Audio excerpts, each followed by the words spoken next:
महाराष्ट्रातील number 1 TV channel आवाज TV, आवाज आपल्या सर्वांचा। धुळे महानगरपालिकेच्या सुस्त कारभाराचा एक संतापजनक प्रकार आता समोर आलाय। याला ड्रेनेज लाईन म्हणायचं का, असा संतप्त सवाल आता धुळेकर प्रशासनाला विचारतायत। शहरातील मोहाडी उपनगरात महापालिकेच्या दुर्लक्षामुळे गटारींचं पाणी थेट नागरिकांच्या उंबरठ्यापर्यंत पोहोचलंय। नागरिकांना अक्षरशः नरक यातना भोगाव्या लागतायत। धुळ्यातील मोहाडी उपनगर परिसरात सध्या अस्वच्छतेचं आणि दुर्गंधीचं साम्राज्य पसरलंय।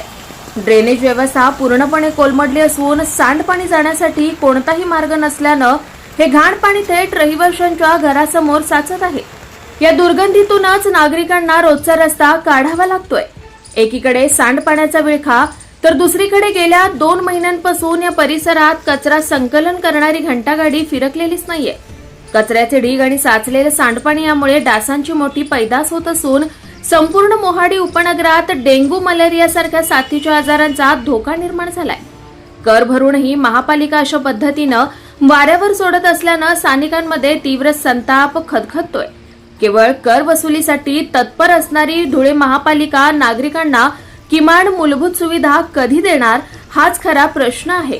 साचलेल्या सांडपाण्याचा तातडीने निचरा करावा आणि कचरा संकलन पूर्ववत करावं, अशी आक्रमक मागणी नागरिकांनी केली आहे। प्रशासनानं आता तरी डोळ्यांवरची पट्टी काढावी, अन्यथा नागरिकांचा संताप रस्त्यावर उतरायला वेळ लागणार नाही।